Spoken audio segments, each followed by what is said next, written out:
相信大家肯定看过《招魂》这部電影，而大名鼎鼎的捉鬼夫婦就是現實中真實存在的沃倫夫婦。沃倫夫婦處理的靈異事件太多，今天就列舉一起事件為大家講述，那便是著名的斯莫爾一家鬧鬼事件。1974年到1989年間，一對名叫傑克·斯莫爾與謝利·斯莫爾的夫妻居住在美國賓州西比德森市的一棟老房子裡。從搬入開始，斯莫爾夫婦就聲稱家中盤踞着一隻惡魔。起初，家中只是出現一些難以解釋的怪事，深夜裡總能聽到類似指甲尖銳刮擦獎杯的刺耳聲響，光是聽着就讓人渾身不適。夜半時分還會憑空出現詭異的氣流聲，家中電器更是常常在沒有接通電源的情況下自行啟動。更可怕的是，傑克時常在半夜聽到有人在耳邊說話，雖然聽不懂對方的語言，卻能清晰感受到那聲音充滿惡意，不斷在慫恿唆使他殺害自己的家人，甚至包括妻子腹中尚未出生的孩子。面對如此恐怖的狀況，斯莫爾夫婦卻沒有立刻搬離。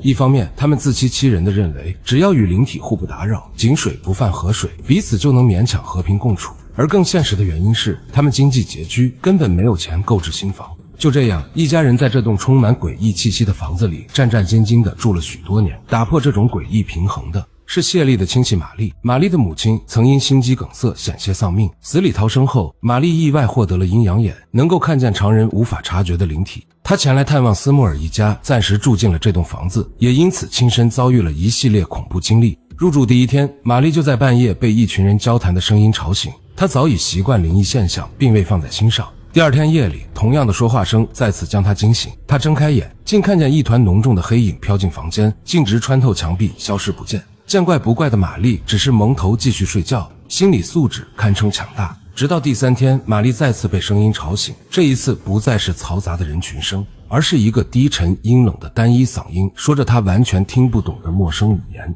她猛地睜眼，赫然看見一張臉色鐵青的人臉停在距離自己不足10公分的地方，死死地盯着她，口中不斷念叨着詭異的話語。瑪麗瞬間被嚇得渾身發抖。出於天主教信仰，她立刻開始不停念誦聖經經文，直到那張人臉如同煙霧一般緩緩消散。第二天一早，驚魂未定的瑪麗立刻將自己的遭遇告訴斯莫爾夫婦，嚴肅告誡他們，這棟房子裡盤踞着邪靈，必須盡快搬走，或是請來專業的驅魔人士進行淨化儀式。瑪麗推薦的正是當時已經聲名遠揚的沃倫夫婦。在此之前，只有瑪麗與謝利偶爾在半夜聽到說話聲，看見模糊影子。可自從瑪麗點名家中有邪靈後，怪事開始愈演愈烈，就連傑克也開始在深夜聽見有人在耳邊低語。隨着時間推移，那聲音越來越清晰，是一名女子的聲音，充滿陰森與詭異。在一個暴雨之夜，傑克再一次被耳邊的聲音驚醒，他困惑地發現聲音竟來自床的另一側。他緩緩轉過身，眼前的景象讓他血液凍結，一個面目猙獰的陌生女人正死死盯着他，嘴裡念念有詞。傑克嚇得冷汗直流，全身僵硬，慌忙用被子蒙住頭。可下一秒，他清晰感覺到有一雙手抓住了自己的雙腳，有東西正從床尾緩緩向床頭爬來。他驚恐地掀開被子，只見一團黑影已經爬到了他的胸口，雙眼散發着詭異的光芒，一動不動地瞪着他。巨大的恐懼瞬間擊潰了傑克，他當場暈厥過去。等到再次醒來，傑克只覺得全身酸痛難忍，轉頭看向身邊，妻子謝利依舊躺在那裡，卻面色憔悴，滿眼驚恐，顯然一夜未眠。傑克連忙詢問發生了什麼，謝利顫抖着說出自己的遭遇。就在傑克遭遇黑影的同一時間，他也被一名陌生男子的靈體侵擾，整夜緊閉雙眼，在極度恐懼中熬到天亮。夫妻二人同時遭遇襲擊，讓斯莫爾一家終於意識到事情已經嚴重到無法忽視的地步，事態甚至驚動了鄰居。深夜时分，鄰居頻繁聽到斯莫爾家中傳出女人淒厲的哭泣聲，誤以為家中發生家暴，於是選擇報警。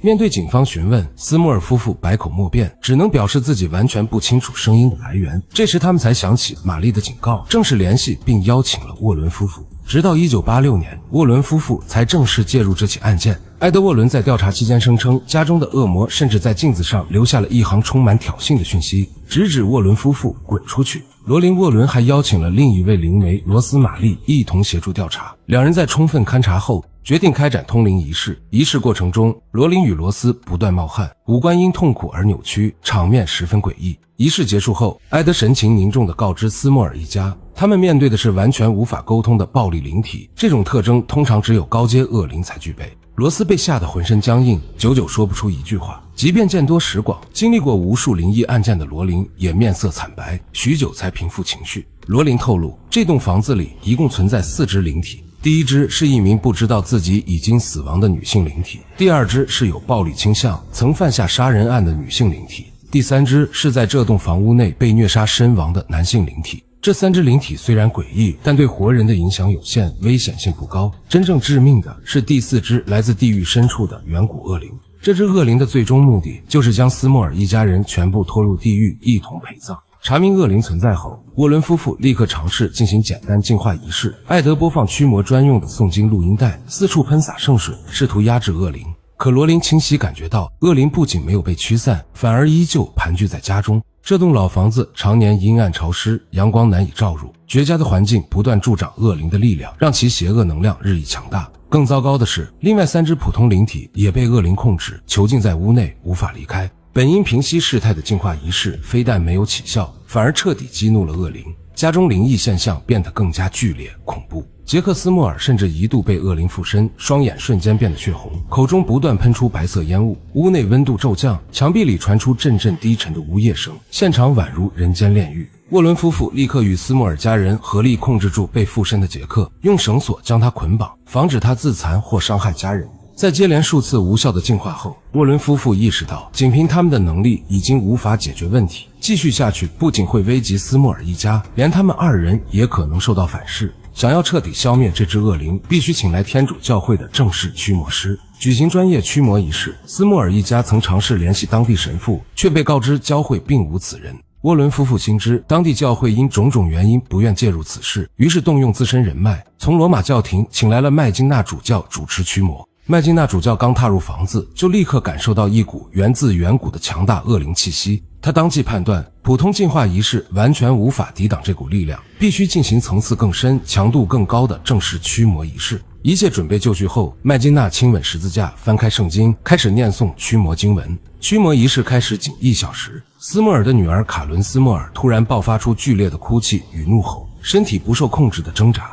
主教立刻指揮眾人壓制住卡倫，並告知所有人，此次驅魔共分為6個階段，眼下只是第1階段。緊接着，在場眾人身上開始莫名出現傷痕，卡倫更是突然狂笑，口中說出無人能懂的拉丁語。埃德沃倫立刻判斷驅魔已經進入第2、第3階段。隨後卡倫開始口出惡言，瘋狂辱罵麥金納主教，身上同時出現大量不規則傷痕，仿佛被利刃割傷一般。更駭人的是，屋內所有家具在无外力作用下全部腾空飛起，在空中胡亂堆疊，場面極度混亂恐怖。麥金納主教持續念誦經文，沉聲宣告驅魔已經來到第4、第5階段。最終主教將聖水灑在卡倫身上，卡倫瞬間昏倒在地。斯莫爾一家驚慌不已，主教卻安撫眾人，惡靈只是暫時離開卡倫的身體，隨時可能再次附身家中其他人，因此他還會多次返回，完成完整驅魔。此後，麥金納主教與沃伦夫婦前後一共對這棟房子進行了3次完整驅魔儀式。最後一次儀式結束後，斯莫爾一家平安度過了數月。事後，斯莫爾將自己的經歷寫成書籍，還賣出了影視改編版權，收穫了一筆可觀的收入。但與此同時，外界質疑他造假、編造靈異故事的聲音也越來越大。為了自證清白，斯莫爾特意請來另一位知名神秘學家——靈異節目主持人瑪麗·埃爾森上門探查。這位神秘學家在仔細勘察後證實，屋內確實存在3隻普通靈體與1隻力量極強的遠古惡靈，並強烈建議斯莫爾一家立刻搬離，否則隨時可能有生命危險。傑克起初十分不舍，畢竟一家人已經在這裡居住了10餘年。可不久後的一個深夜，他從外面回家，上樓時赫然看見一名全身黑衣的女子站在樓梯上。短暫愣神後，黑衣女子緩緩朝他飄來。傑克嚇得雙膝跪地，雙手合十不停祈禱，緊閉雙眼不敢睜開，身體止不住的顫抖。即便閉眼，他也能清晰感覺到黑衣女子已經站在自己面前。巨大的恐懼讓他再次失去意識。第二天清晨，家人在楼梯下發現奄奄一息的傑克，立刻將他送往醫院。經此一下，傑克再也不敢猶豫，迅速在其他城鎮購置新房，帶着全家人徹底搬離了這棟恐怖鬼屋。時至今日，這棟位於西比德森市的房屋依然存在。之後的屋主多次對房屋內外進行改建，也請人舉行過數次驅魔儀式。斯莫爾一家搬走後，大規模的靈異傳言漸漸平息，但偶爾依舊會有新住戶或附近居民傳出零星的詭異事件，仿佛那隻來自地獄的惡靈從未真正離開。